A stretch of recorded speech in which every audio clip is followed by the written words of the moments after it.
Price Lord சுட்டீஸ். Cooking training for youths பகுதிக்காக அன்பின் இனிய வாழ்த்துக்களுடன். பாருங்கள், இந்த பழங்களோட வெயிட் தாங்க முடியாமல் செடியே கீழே விழுந்துட்டது. ஓகே, டுடே ஸ்பெஷல் என்ன அதை தான் இப்போ பார்க்க போகிறோம் வீடியோவில். பாருங்களேன், இந்த சுட்டரிக்கக்கூடிய அக்கினி வெயிலின் உச்சமான காலகட்டங்களில் எங்கள் வீட்டு செல்ல பிள்ளைங்கள்லாம் எவ்வளோ அழகாக கலர்ஃபுல்லாக பூத்து குலுங்குதுன்னு பார்த்தீங்களா? எவ்வளோ ஒரு பசுமை எழில் பொங்கக்கூடிய காட்சிகளோடு இருக்கிறது. ஓகே, இந்த நேச்சுரலெல்லாம் நம்மளுக்கு இப்போது ரசிக்கக்கூட முடியாதபடிக்கு ரொம்பவே ஹரிபரியான பரபரப்பான காலகட்டங்களில் ஓடிட்டுருக்குறோம். இந்த மாதிரி இந்த முட்செடியிலெல்லாம் நல்ல ஆக்சிஜன் வந்து நிறைய கிடைக்குது அப்படிங்கிறாங்க. ஸோ அதனால தான் அந்த கலராக அந்த முட்செடிகளெல்லாம் பயிரிட்டு நான் வளர்த்து வர்றேன் எங்கள் வீட்டு மாடி தோட்டத்தில். அப்புறம் பாருங்கள் சுட்டீஸ், இந்த காலகட்டங்களில் நம்ம வந்து இயற்கைக்கு மாறான நிறையா விஷயங்கள் செஞ்சிட்ருக்குறோம். அதாவது இயற்கையோடு ஒத்த வாழ்வை எவ்வளவோ மறந்துட்டு நம்ம வாழ்ந்துட்டுருக்குறோம். ஏன்னா நம்மளுடைய முன்னோர்கள் எல்லாம் ஒவ்வொரு விஷயங்களும் பார்த்து செய்தாங்க. ஆனால் நம்ம இப்போ அதை பற்றியெல்லாம் கவலைப்படுறது கிடையாது.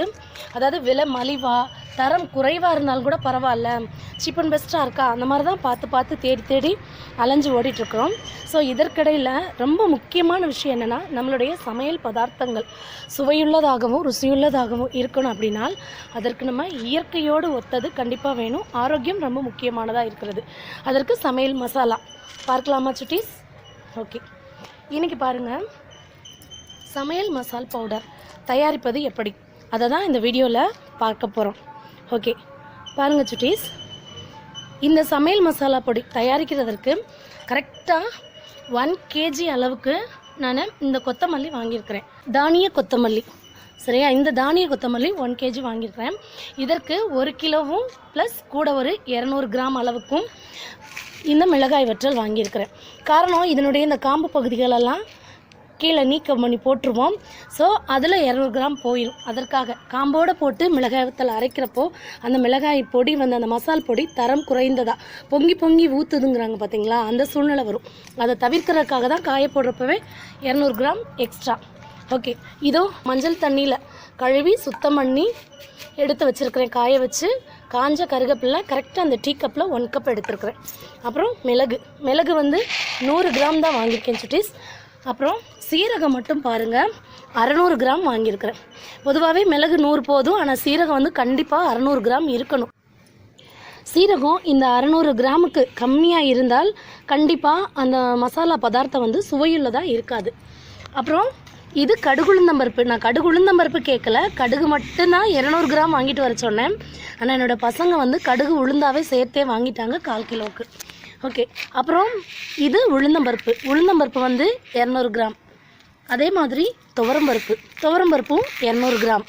அப்புறம் சமையல் கடலைப்பருப்பு, வேர்க்கடலை நிலக்கடலை இல்லை, சமையல் கடலைப்பருப்பு, இதுவும் ஒரு 200 கிராம். அப்புறம் சோம்பு ஒரு 100 கிராம். அதே மாதிரி கசகசாவும் 100 கிராம். அப்புறம் வெந்தயமுமே 100 கிராம்.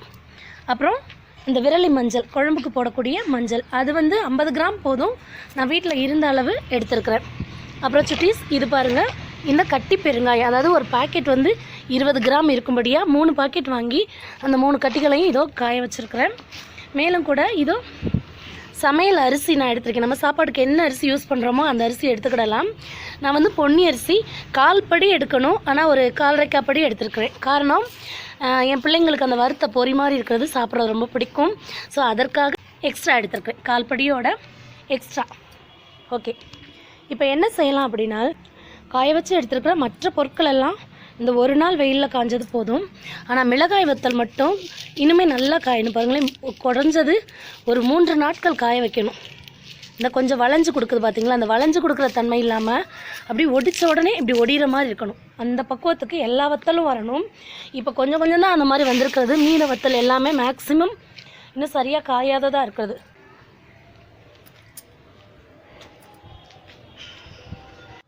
பாருங்கள் சுட்டீஸ், மணி 4 போகிறது. ஆனாலும் இன்னும் இந்த வெயில் வந்து குறையல, அவ்வளோ தூரம் சுட்டரிக்க அடிச்சிட்ருக்கிறது. பாருங்களேன், இந்த பகுதிகளில் நிழல் கூட படர்ந்துட்டது.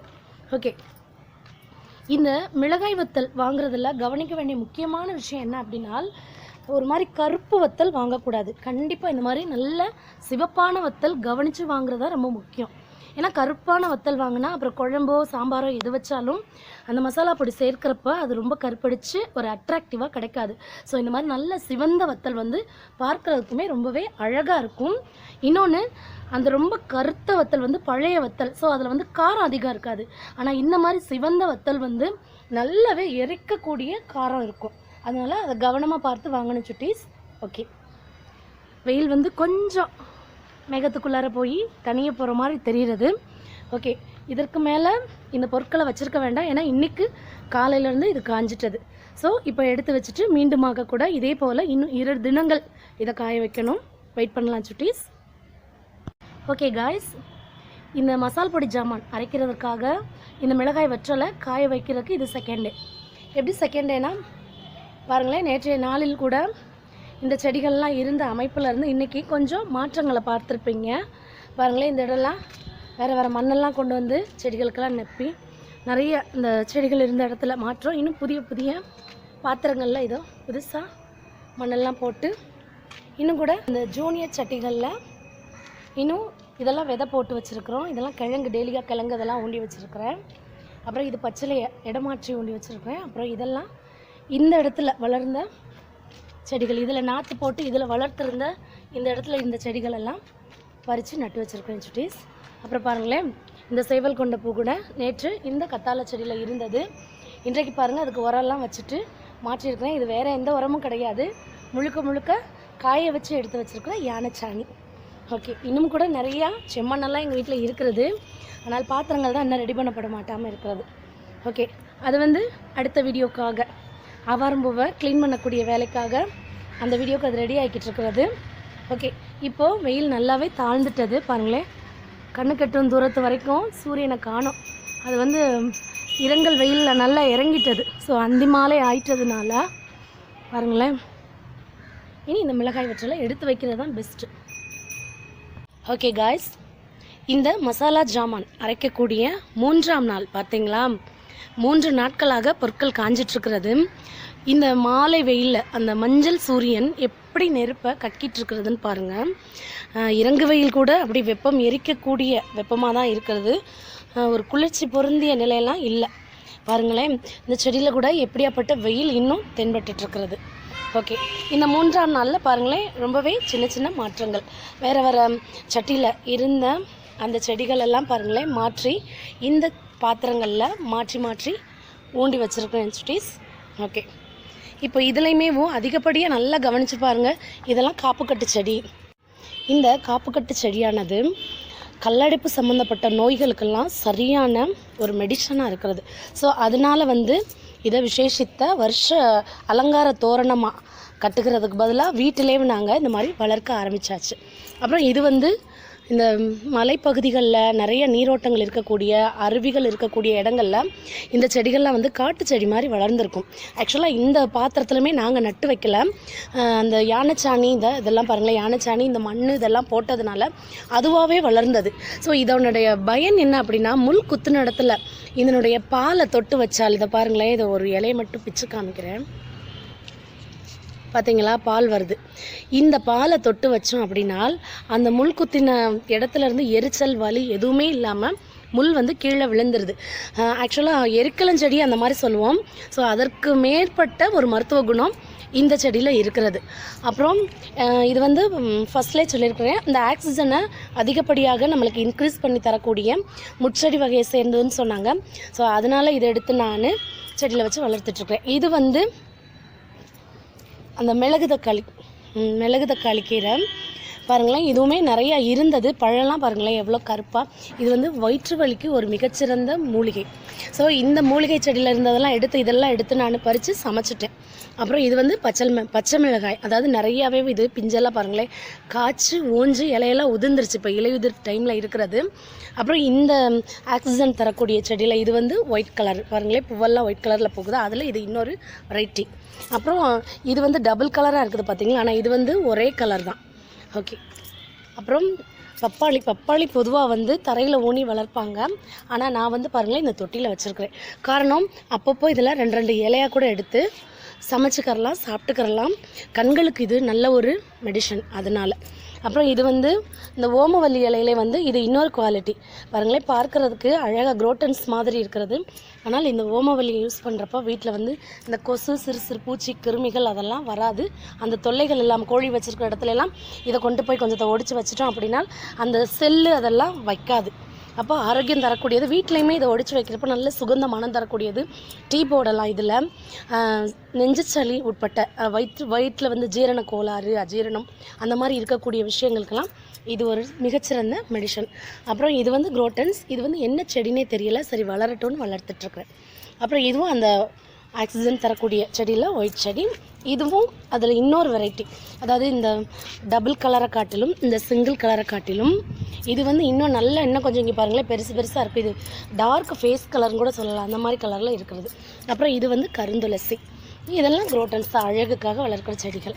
அப்புறம் இது வந்து பெரண்டை. இந்த பெரண்டை வந்து பாருங்களேன் எவ்வளோ பெரிய கொடியாக வளர்ந்து இதோ மேலே வரைக்கும். நான் அதற்காகவே ஏதோ பந்தல் மாதிரி போட்டிருக்கிறேன், 4 கம்பி கட்டி. ஸோ அதில் வளர்ந்துட்டுருக்கிறது. அப்புறம் கீழே இது வந்து மருதாணி செடி. இந்த மருதாணி செடியில் தேவையான அளவு நான் கட் பண்ணி எடுத்துட்டேன். இதுலேயும் கூட ஒரு பச்சை மிளகாய் செடி இருக்கிறது. அப்புறம் இது வந்து துளசியிலே கருந்துளசி. இது இருக்குல்ல, இதனுடைய பிள்ளைங்கள், இதனுடைய வாரிசுகள். அப்புறம் இது வந்து பால் குரோட்டன்ஸில் இது ஒரு வகையானது. அப்புறம் இது சங்குப்பூ கொடி. ஓகே, இந்த மாதிரியான மூலிகை செடிகளை, இது குரோட்டன்ஸ் தான்.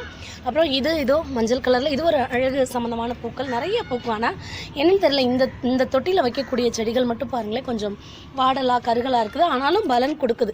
அதாவது உயிரோட்டமாக இருந்தாலும் கூட அதிக வீரியம் இல்லாததாக இருக்குது. என்ன காரணம்னு தெரியல. இதெல்லாமே டேபிள் ரோசஸ். டேபிள் ரோஸோடைய பலன்லாம் ரொம்ப இருக்கிறது. இந்த இதழ்களை கசக்கி ஃபேஸில் பரு அந்த இடத்துல தடவினோம் அப்படின்னா உண்மையிலே சொல்கிறேன், அது அந்த பருக்களில் இருக்கக்கூடிய எரிச்சலை மாற்றி கொடுக்கும், முகத்துக்கு பொலிவு கொடுக்கும். அப்புறம் இந்த இலைகளை, இந்த டேபிள் ரோஸில் இருக்கிற இந்த இலைகளை மிக்சியில் போட்டு நல்லா வலுவலுன்னு அடித்து தலையில் தடவிட்டு குளித்தோன்னா தலையும் பார்த்தால் நல்லா ஒரு உஷ்ணம் குறைஞ்சி அப்புறம் முடியுமே நல்லா ஷைனிங்காக அழகாக இருக்கும்.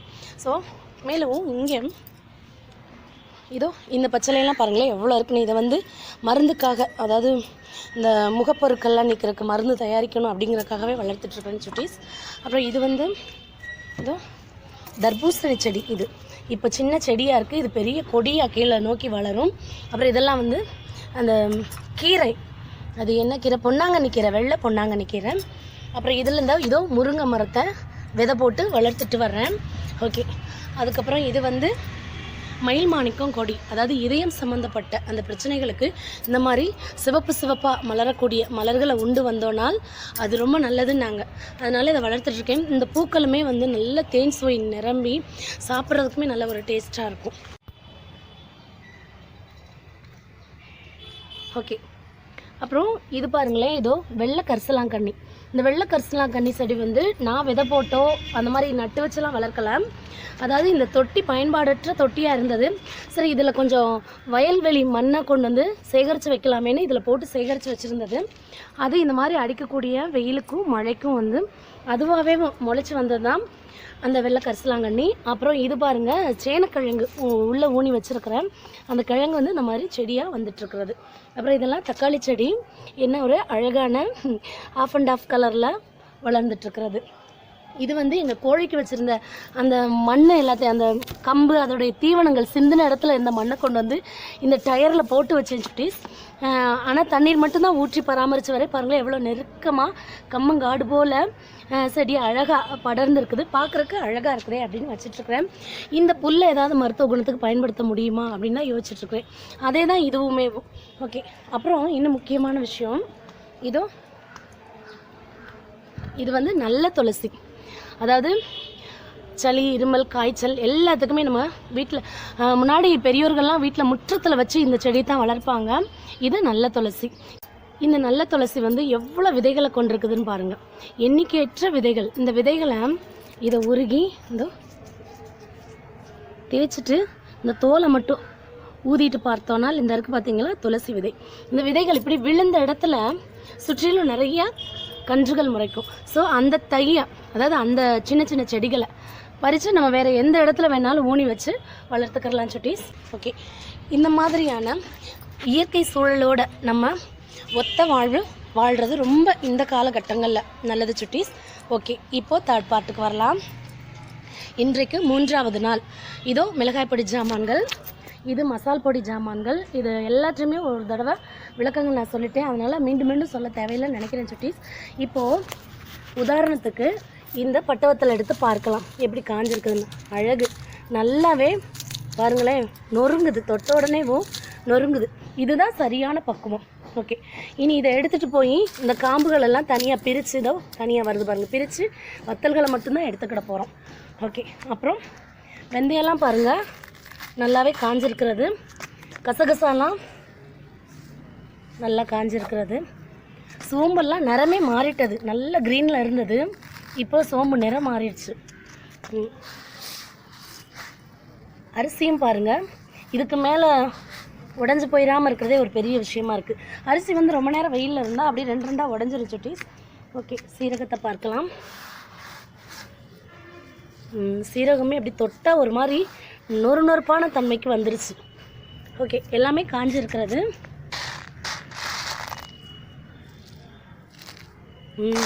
இப்படி தேய்க்கிறப்போ பாருங்களேன், அந்த நொறுங்குற அந்த சவுண்டு கேட்குது பார்த்தீங்களா, அந்த மாதிரி காய வச்சு எடுத்துக்கிறணும் சுட்டீஸ். கடுகுளுந்தம் பருப்பு, பெருங்காயம்லாம் பாருங்களேன் வெடிப்பே விழுந்துட்டது, அதை பார்க்கையிலே தெரியும். இதோ இந்த பீஸ் எல்லாம் இங்கே பாருங்களேன் உடஞ்சே வருது. ஓகே, அந்தளவுக்கு வெயிலில் இருக்கிறது. உளுந்தம்பருப்பு, கருவேப்பிலை, கடலைப்பருப்பு எல்லாமே. இப்போ என்ன செஞ்சுக்கிட போகிறேன்னா, இந்த மசாலா ஜாமான்கள் எடுத்துக்கிற போகிறேன்.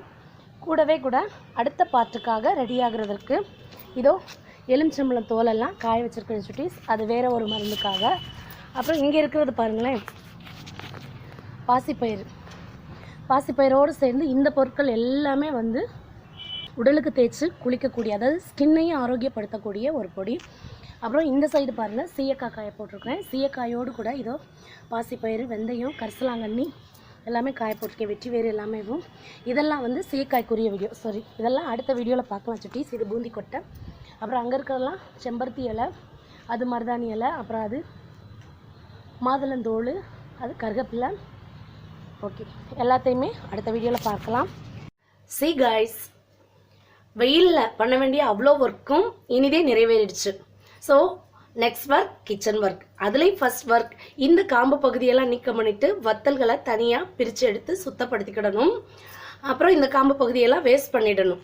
இதை வேஸ்ட் பண்ணிவிட்டு இந்த வத்தல்களை மட்டும் தரம் பிரித்து எடுத்துட்டு 1 by 1ஆகவும் வறுத்தெடுக்க ஆரம்பிக்கணும். அப்படி வறுத்தெடுக்கிறப்போ ரொம்ப கவனமாக கவனிக்க வேண்டிய விஷயங்கள் நிறையா இருக்கிறது. கண்டிப்பாக பொன் நிறமாக தான் வறுக்கணுமே ஒழிய கருகி போயிடக்கூடாது. அப்புறம் நறுக்கரிசி படுற மாதிரி வறுத்தரக்கூடாது. அரிசியெல்லாம் பொறி மாதிரி வறுத்தெடுக்கணும். அதை விட்டுட்டு கொஞ்சம் நறுக்கரிசி படுற மாதிரி அது மாதிரியெல்லாம் வறுத்துட்டால் அது வந்து அந்த மசாலா பொடியோடைய தரத்தை கெடுத்துடும். வெந்தயத்தெல்லாம் ரொம்ப கவனமாக வறுக்கணும். ஏன்னா ஆக்சுவலாக வெந்தயம் வந்து கசப்புத்தன்மை உடையது. அதை சரியாக வறுக்கலை அப்படின்னா ரொம்பவே கசப்பு மிகுந்து பொடி நல்லா இல்லாமல் போயிடும். அதனால் வறுக்கிற விஷயம் ரொம்ப முக்கியமான விஷயம் சுட்டீஸ். ஓகே, இந்த ஃபர்ஸ்ட் பார்ட்டில் இயற்கையின் அற்புதங்கள், ஆரோக்கியத்தின் அவசியம் மற்றும் மசாலா ஜாமான்கள் அரைக்கிறதற்கு தேவையான பொருட்கள், அந்த பொருட்களை வெயிலில் பதப்படுத்துகிற விதங்கள் போன்ற முக்கியமான விஷயங்களை பற்றி நல்ல விரிவாகவே பார்த்துருக்குறோம். ஓகே சுட்டீஸ், மீண்டும் நிறைவடையும் பகுதியாக செகண்ட் பார்ட்டில் பார்க்கலாமா? அதாவது மசாலா பொடியை மெஷினில் கொடுத்து அரைச்சி வாங்குறதையும் அதனுடைய முக்கியமான பயன்பாடுகள், உபயோக முறை பற்றியும் பார்க்கலாமா சுட்டீஸ்? ஓகே, இவ்வளவாய் ஆசிர்வதித்த கர்த்தர்க்கே கோடா கோடி ஸ்தோத்திரங்கள். தேங்க்யூ ஜீசஸ், தேங்க்யூ நேயர்களே, தேங்க்யூ சுட்டீஸ்.